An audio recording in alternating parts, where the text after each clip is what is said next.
Anyways, why I saw you on the road. Were you at Kelowna again, or were you somewhere Yeah, else? yeah, we drove to Kelowna for Emma's like graduation. So like she was Yeah, doing schooling online, yeah, like in Edmonton, yeah, but for the college that was in Kelowna. yeah. Okay. So we had to just go back for her graduation, even though she graduated like last September. Yeah, I did see it on the story, so congratulations. What did she graduate in? It was a business administration management or something course. Okay, Um, yeah, I can't remember the exact name, but yeah, that's something fine. like Okay. that. Well, now, I mean, like, she's good. She's done that. It's a big week for her. She got a pro card, and then now she graduates. Man, everything is just coming all together for you guys. Yeah. Yeah, no, it's been good. Like yeah, it's been definitely a good couple of months for sure, man. Yeah. It is. But yeah, so let's probably just dig a little bit on what we should talk about today. Let's just start off with man, you're looking a little bit more full. Yeah. Yeah, like I'm up I think like 6 pounds, maybe just over 6 pounds, than my stage weight. Like when I was out there, like we were at staying at her aunt's place, so the food accuracy was probably not super accurate, but we did our best and yeah, no, it's definitely a little bit heavier than I was kind of wanting to push the weight, but it'll probably come back down after. I think I'm probably a little inflamed and stuff from the travel and all that kind of stuff too. Did you work out? Yeah. Oh yeah. Yeah. Worked out the whole time. Still weighed the food and everything. Just they're making homemade meals, Yeah. so we're trying to like weigh and kind of guesstimate the the food that we are having. So I had some. Do you know those from Dairy Queen, like the peanut butter parfaits? Yeah. Like the ice cream things. Yeah, Yeah. had one of those when we were down there. Still like fitted in for the most part, but yeah, no, it's macros were definitely not as close as I would have liked, but yeah. What are your macros now? Or like just going back to your recovery diet, or what's happening? Yeah, so I'm pretty much just above like maintenance right Yeah. now. Like that's pretty much what I like. I was pretty aiming for like 3,200 right now. Okay. I think my maintenance is probably around like 3,000 or so. With like that's the thing. When I was tracking out there, I was pretty much hitting around 3,200 for most of it. Mhm. But I do think there's quite a bit of error involved in some of the tracking. So it probably wasn't quite 32. It's probably like 35 or 3,600 on some of those days. But yeah, not too bad. Okay, oh, that's good. But you've been living in Kelowna for like ever, and then now you're going back to Kelowna, and then is there anything exciting left for you to try there? In terms of like food Yeah, or in terms of like food or even places to go. yeah.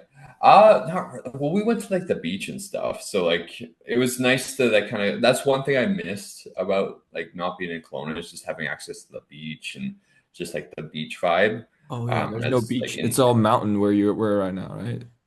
well with Edmonton it's all flat, right? So Yeah, like there's not it's a, really like there's like ponds here and there, but not really like swimming like a there's no lake area. lakes, right? Are there any lakes in Edmonton? No, you would have to go, I think, an hour or so outside of Edmonton to get to the lakes. Yeah. Oh shit. Oh Yeah. shit. So, for have you access to those lakes previously? No, we're thinking about checking out some this summer. I know her aunt's actually going to come up, and she's at, I think it's Christina Lake or something. I can't remember the exact lake name, but yeah, we'll probably go visit them or when they're camping and stuff and chill out there. Nice. That's cool. That's cool. But yeah, it is definitely summertime, and it's definitely camping season for a lot. And BC, it's a better in Kelowna. In Vancouver, it's insane.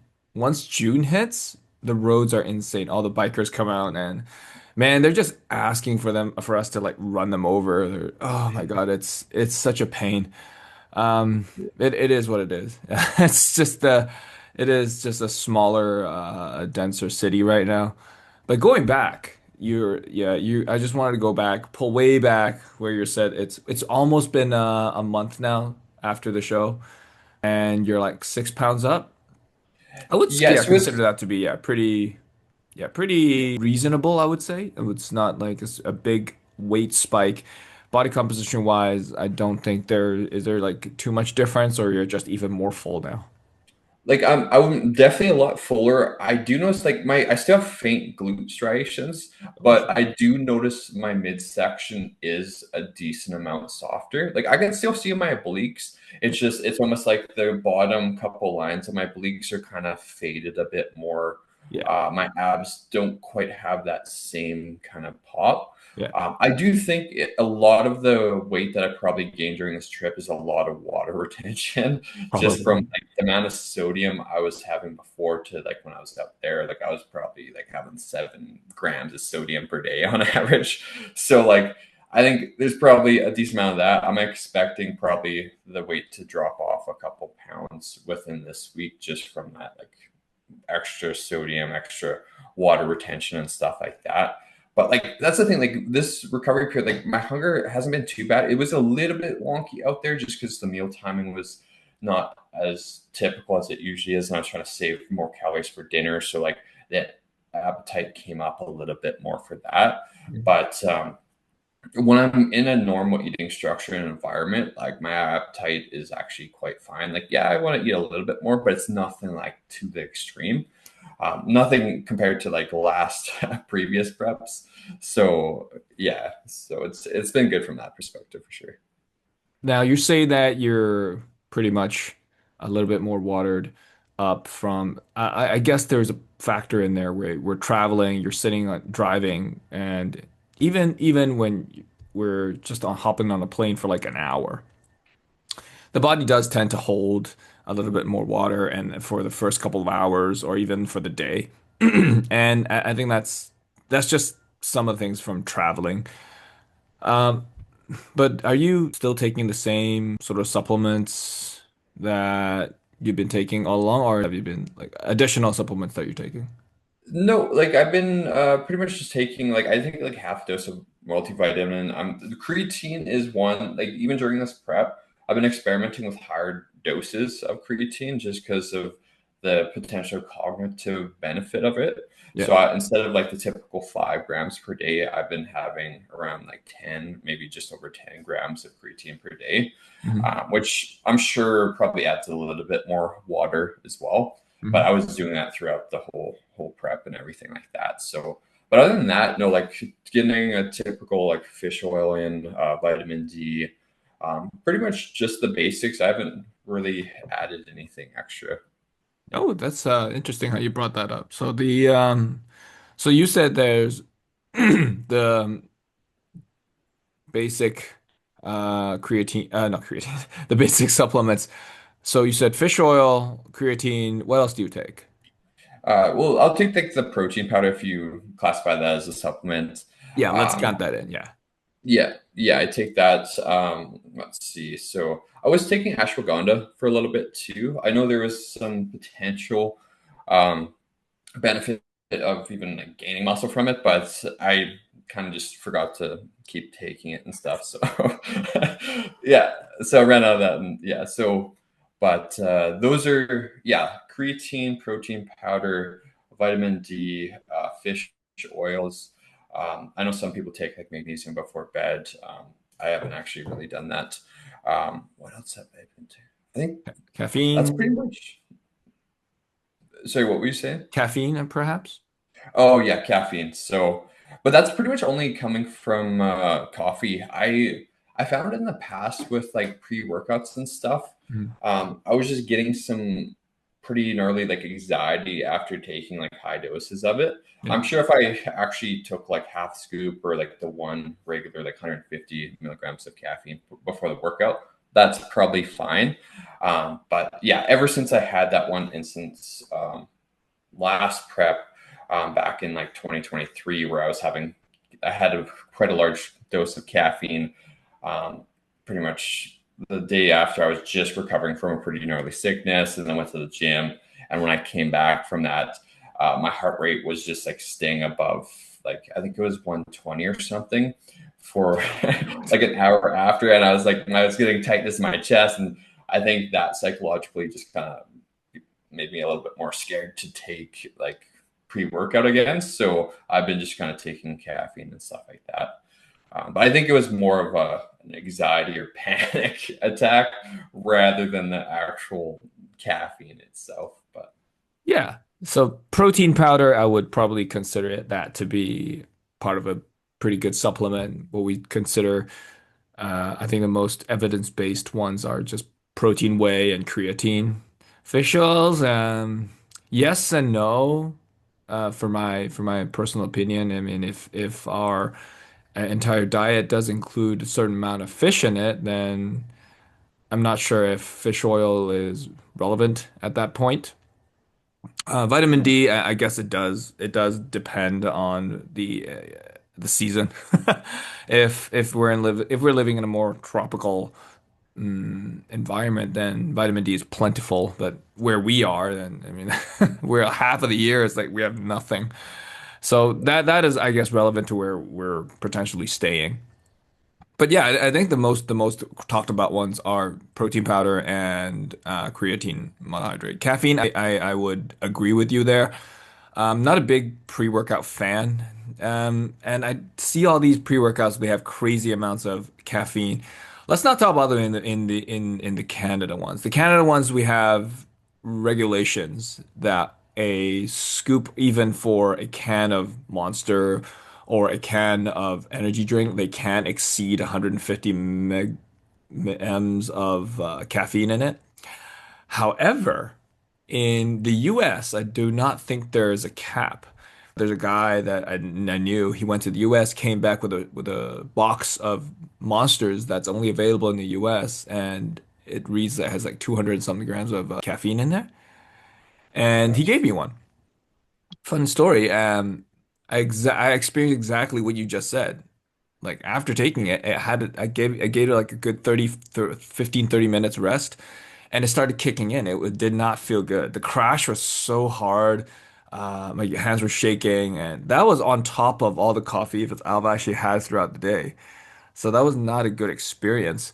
Um, so probably this begs me to ask if the amount of dosage of caffeine, I know it could be addictive at times, but why do people still take it like before they work out if it shows there's so many flaws in them? well, there definitely is an improvement in performance. Like I think it's been studied quite well that if you do have even a quite I think a quite high dose is actually better than a moderate dose of caffeine before training in terms of performance. I know it's just from individual to individual, like the anxiety response after is going to be different. I know some people can drink a shit ton of coffee all day or have pre-workout and like feel like they're not anxious at all. Mm. I don't know if they're just in this constant state where they're just so used to it that they just don't notice it because their tolerance is so high and they're just so used to that state. But I know for me, yeah, if I start having a lot of caffeine, it's usually when I initially have the caffeine, I feel really good. I feel like the first hour or so with like a high dose of caffeine, like things are good, gym's good. But yeah, it's on that calm down is where I tend to find like, okay, I'm getting more anxious. Um, I just, yeah, like my anxiety just starts ramping up more and more and more. And then I just found productivity after that period was not great. So I was just like, yeah, no, it's definitely not for me, especially the high doses. I did actually have quite a bit of coffee this past week though. But I do find coffee doesn't seem to impact me quite as bad as most pre-workouts. I know there's stuff in pre-workouts that have like more of a calming effect or like can't remember the specific ingredient in there that's supposed to bring down anxiety and help you focus and all that kind of stuff to counteract the high doses of caffeine. But yeah, I would have to look into that more to name the actual ingredient. That's cool, man. I mean, we'll probably just yeah, we'll look into that afterwards. I mean, actually interested. So, would you agree that a certain amount of caffeine does dehydrate you? Because it does dehydrate our body when we drink coffee.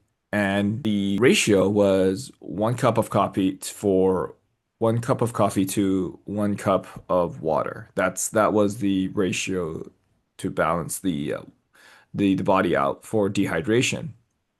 So if caffeine can dehydrate the body, especially coffee, I can't say the same about pre-workout. And if we're training in hypertrophy, we take caffeine, it dehydrates the body, and it will suck away from the muscles, assumingly. I don't think I think when I believe this is a while ago when I saw it, but I believe there was a study showing that like coffee will still hydrate you more than dehydrate you. All right. So though there is like a diuretic effect of it, it's Yeah. not so significant that like if you have a cup of coffee, you're gonna be more dehydrated after it. Like you'll still be more hydrated from that cup of coffee rather than not having it. If if you were to take like caffeine pills, I know some people do, and you don't have any water with them. I think that could probably lead to maybe a little bit of dehydration. But yeah, I don't think like I think you're pretty fine for not dehydrating yourself, like just from like having coffee. Um, but yeah, if you're having the pills, I think that could be a different story. And would you say the if you taking caffeine pills, I don't know how people swallow pills without water. I couldn't do it. So if that dehydrates you and then you go to the gym, like how would you prevent that from, I don't know, like spasms and stuff like that? Oh yeah, you'd probably get like a little bit crampy stuff. You just want to make sure you're still continuing to drink water and like maybe a little bit of electrolytes and stuff like that. Yeah. So then the caffeine is just there to really it's not brain food, but it's just there for your brain. Yeah, yeah, to get you a little bit more wired and bring the heart rate up, put you in that sympathetic nervous system, that fight or flight mode. Okay. Okay. So, Then what kind of sport would benefit from these, from caffeine? um, I think well, like because like bodybuilders, like you do get a benefit from it. Like you do get a slight increase in performance and stuff like that. For like running, any like soccer or like kind of sport that's going to have you doing sprinting and stuff like that. I think it would probably benefit you there too. I would have to look into it more as I haven't really looked into this too much like recently. I know back in like university days, like we would talk about all the different sports and supplements that could be like potentially good for those sports. But I think it would probably benefit most sports as long as again you can tolerate it well and like it doesn't create crazy anxiety or you don't have any like heart or anything issues. Yeah. Yeah. So I guess there is a big discussion for who needs or who does not need caffeine. Maybe we're just kind of digging a rabbit hole into caffeine, but maybe we'll just go back up a little bit. And there's so much news on social media and articles saying there's a benefit to intaking certain types of supplements since we can't get it from the foods that we're intaking now. There's a shit ton of study on creatine, how is it beneficial and how it boosts performance, recovery, blah blah blah, blah yada yada yada. So since there's so many benefits to supplements, are there any particular people lifestyle that does not require supplements? I would say like if you're somebody that's just a lifestyle personality that just wants to be healthy, like you don't like if you have a well balanced diet, if like you mentioned with like fish oils, like is if you're having fish in your diet, if you're getting like a protein source in each meal that you're having, you may not need protein powder, you may not need like fish oils. If you're out in the sun or if you're getting like milk or some product that's fortified in vitamin D, you don't really need to supplement with it. Um, like so it just depends on your lifestyle. Like if you are trying to be like elite at something, if you're trying to be the best you can possibly be at a sport, yeah, probably covering your basics is definitely going to be a good thing for slightly benefiting your performance. But if you're somebody that's just like, oh, I just want to get leaner for the summer, I want to get that beach body, like probably don't necessarily need to have creatine. You don't need to have protein powder as long as you're still hitting your target protein, as long as you're getting still a well balanced diet, plenty of fruits and vegetables, whole grains, and all that good stuff. And like that's what's going to cover the main thing. Same with sleep. Same with stress management. Those things are going to be so much more important to get in. check before you start diving in all these supplements and spending hundreds of dollars per month on it if you don't have those things in order. I agree. I think you make a really good point there, saying over supplementation can be just a waste of money. Like if yeah, I do believe probably have to reassess on some individuals. I do have a client who's been taking multivitamins, creatine, magnesium, fish oil. I think everything we said and something more. I just don't remember all the. He gave me he was talking to me and gave me the whole damn list. But he's been taking it for many, many years. Um, and I didn't have the heart to tell him to take it away. I didn't see a downfall for him. As especially his lifestyle isn't particularly healthy. So I did believe that this specific case that not over supplementation, but he has a good list of supplements that could balance his lifestyle and his well-being at the same time. But in all, are there any clients that you worked with that has a specific scenario where they're taking a lot of supplementation? Yeah, like I've definitely had clients come to me that they've have this like crazy long list of supplements that they're taking, and like I'll have a look at it, and like if there's certain ones in there where I know like there's no research on them that's going to support them to have a positive impact, I'll usually like talk to them about it. Like some people, like when they're taking supplements, they get very like, oh no, I need this, and sometimes it can have a placebo effect. So if you take it out and they think, oh, this is going to be so bad, you get like nocebo them. So the nocebo effect is if you believe that if you don't do so, like if you take a supplement that you believe is really bad, you can actually have negative effects from it. Or if you take a supplement that you think is actually going to benefit you a lot, but there's actually no scientific, or the supplement actually doesn't do anything. It's just a placebo. Like it can still benefit you. So like there's in those kind of cases where somebody's really like, oh no, I need to take this, I was like, okay, whatever, you continue taking it as long as I know it's not harmful. But yeah, for the most cases, I'm like, yeah, like you could save some money if you want, if just by not taking that. Another big one too is just like tainted supplements, like especially with competing in the WMBF, you want to be careful that like and make sure that your supplements are third party tested, that they have actual lab results from them, and so there's nothing that's like in there that shouldn't be in there. Because I think Eric Helms, they did on the Iron Culture podcast, they talked about tainted supplements in one of their episodes, and there's actually quite a high rate of like tainted supplements, especially if you're getting them from not the best resources. Like I know a lot of people will go on social media and they'll try to find all these websites that are super highly discounted, and like none of the shit's like third party tested. I'm like, man, like I wouldn't risk it. Like especially if you're competing, like there could be shit in there. Like I think even with like ashwagandha, I think they were saying that there was actually some like depression drugs put into like some ashwagandha capsules, and same with like some of the I can't remember what supplement it was, but there was like testosterone or like there was some like banned shit that was put into some of these supplements that should not have had it. So and like that's why it's like working so well. It's like well of course it's working so well. There's banned shit in there. So yeah, you just want to make sure like if you're getting something. Most supplements, especially in Canada, are pretty good. Like most of the stuff in there is usually third party tested, but yeah, you just want to be careful.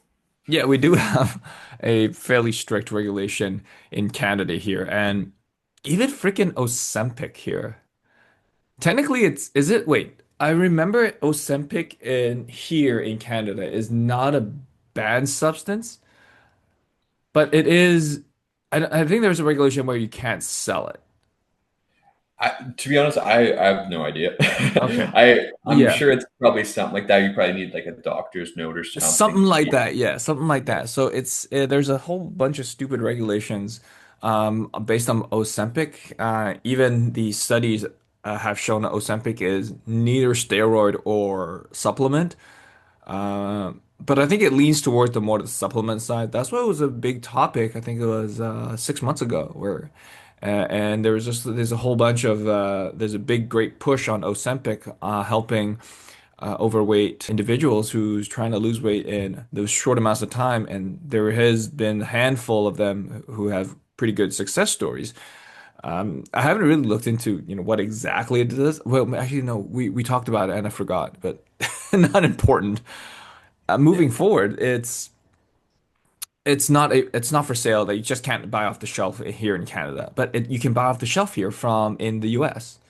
Hmm. Parts of Canada, I think there's on the East Coast, there are supplements in there that the WMBF Canada has banned. I don't want to say specifically what brand, but I think you did mention it. It is a brand that is not really tested by any third party.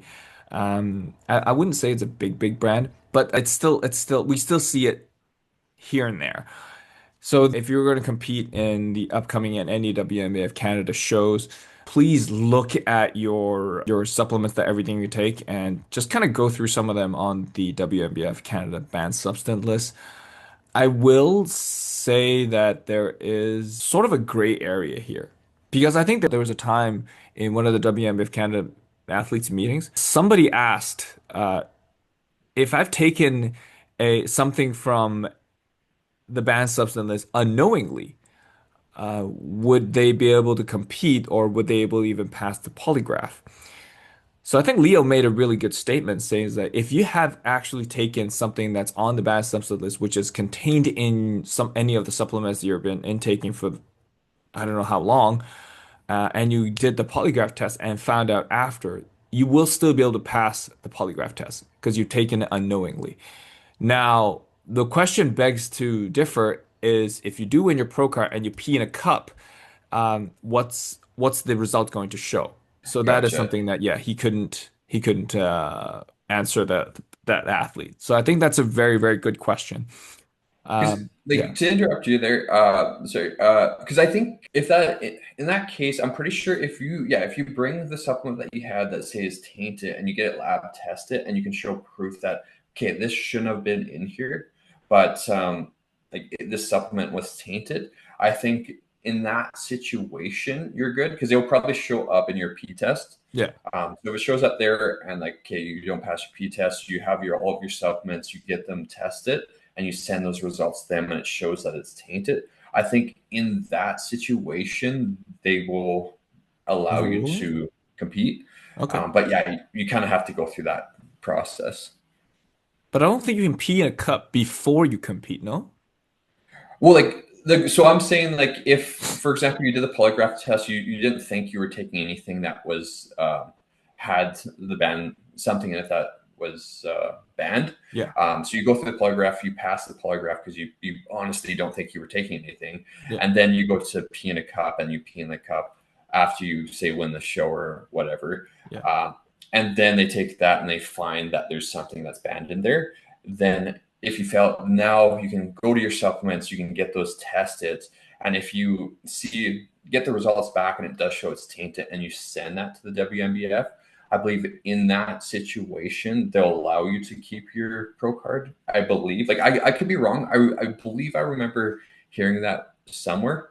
I think that might have actually been on Eric Helms, yeah, on their podcast. Okay. But yeah, I mean, that's cool. I mean, if you can somehow prove your supplement is tainted, then the WMBF has that flexibility to overrule it and sustain your pro card instead of taking it away, saying that you failed it.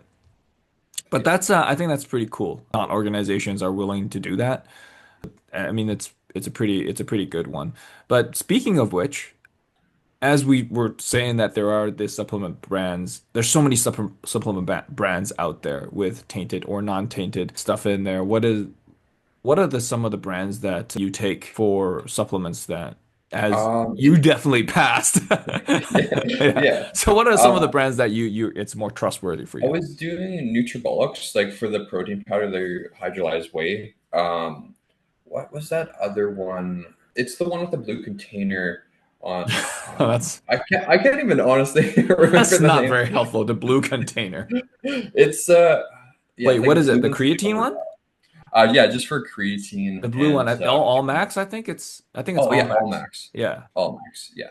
What else? What about your Uh, your vitamin D and all that fish Vitamin D, oil. like I literally just get it from like the Walmart, like just like what they generally have from there. Because I know with Walmarts and stuff, like all of that stuff has to be tested For sure. well. Yeah. So like whereas the supplement stores, I think there is a little bit more wiggle room with that kind of stuff. Yeah. So I'll just get like if I go to like Walmart and I need more vitamin D, I'll just pick up from one of the ones that they have there. Okay. Um, I believe those should all be good. Yeah. Okay. But yeah, other than that, like I've done like P Science. I've had like the Ghost, some of the Ghost products. I know Legion is a really good one. That they do third party testing on all of them, their products. What is another one? Uh, I'm blanking on them. What about you, man? Which companies do you usually go with? Yeah. So I only take two, two types of supplements. I don't take vitamin D, don't take fish oils. I include fish in majority of my meals. I only take creatine and protein powder. My protein powder, I take Revolution Nutrition. It's a Canada brand based in Quebec. I've been taking them for quite a while now. The only reason I continuously take them is number one, price. They do very, very well in price and their flavor. So they have this new flavor called the ice cap, and it is so good. The only downfall is they've once we shake it up in the shaker, it's got like a whole shit ton of bubbles. And I kind of have to wait it until it settles and before I can drink it. Or else I'd just be drinking a whole mouthful of bubbles. Then so that's really good. So that's the only Revolution Nutrition is the only one I for protein I take. For creatine, I think it's a I think it's PVL. It's the white and green. It's the white container with the green words on it. You can probably find it in Popeyes or anything like that. It's a more common brand. Is And that yeah, so P those two Science? brands has worked so far. And I haven't peed in a cup yet, so we'll see if they pass. No, I think those brands will be good. Yeah, so probably I do believe anything we can buy off the shelf, just like as you said, like any sort of supplements that you get from Walmart or any sort of grocery store has to be tested. For more general population's sake, it's got to be tested for it to be safe. So I'm pretty confident in those brands not be having any tainted substances in there. Now, I'm not saying supplement stores may carry that. I do think just probably just do your research beforehand. Just do your research and look at their brands and see if there's anybody who's talking about it. I think there's Reddit is a very good is a good source. And now with this technology in this day and age, now we everybody just goes to ChatGPT and ask what is there now. For supplementation, just probably such a small reminder. Maybe you could add to this too. So supplements, I do believe is okay, but as just remember they are supplemental. They're not magical. So they're it's a slow process. It's not something that it'll just change overnight. So probably just keep that in mind. Do you have anything you want to add to that too? Yeah. And like if the supplement's working extremely well, then it might be tainted. Because yeah, most supplements out there aren't gonna have like a very significant impact. Like creatine probably has the most significant, and like that's still gonna only add maybe like 2-3% to like your A results. year. Yeah, 2-3% Yeah. a year. Yeah. So yeah, just remember that. So if you're just getting into working out or just getting into bodybuilding, like really prioritize your nutrition, training, rest, recovery, all of that. And like once you have that in check, if you do have some extra money, yeah, you can 100% spend it on some supplements, but don't go like straight into bodybuilding. Like, okay, I'm just gonna get all these supplements before I'm even consistent, or before I even have these habits built with my training, my nutrition, my sleep, and stuff like that. Because they're not really gonna do much if you don't have those things in order. I agree. Yeah. So, but either way, before you take any supplements, I do want to make it clear. Um, Please advise your doctors if you haven't tried the supplement before. There might be substances in that particular supplement that your body might be allergic to. So, advise somebody first. If you do have the extra money, I would highly advise you to find a coach. Somebody like us would be great before you go into your bodybuilding show. Yeah. But all in all, I think we covered a good deal on some supplementations and how we could probably affect your upcoming season if you're doing a show. Now, before we get into it, there is just probably one final thing that I wanted to just share with all of you. It is mid-June. It is summer. Now, for the WMBF Canada, we have the summer shows coming up.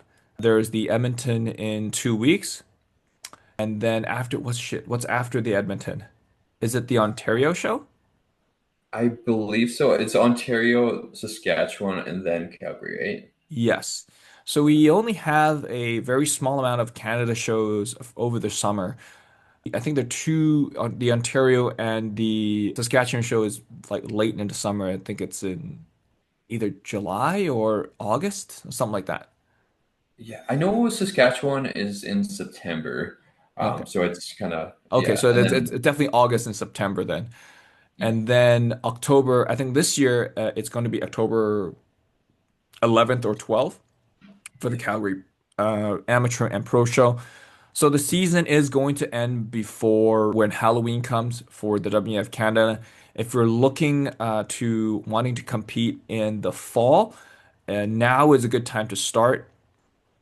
If this is your first time, please advise one of us and just see so we can meet you and just tell you probably how far you we advise you to be. But yes, start now. And if there's anything else you want to add to this? No, I think that's good, man. Yeah. All right.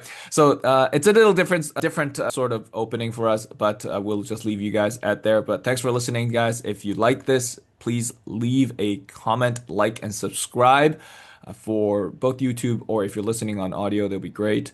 But thanks for your support, guys. We really appreciate it. We'll probably see you soon. Peace.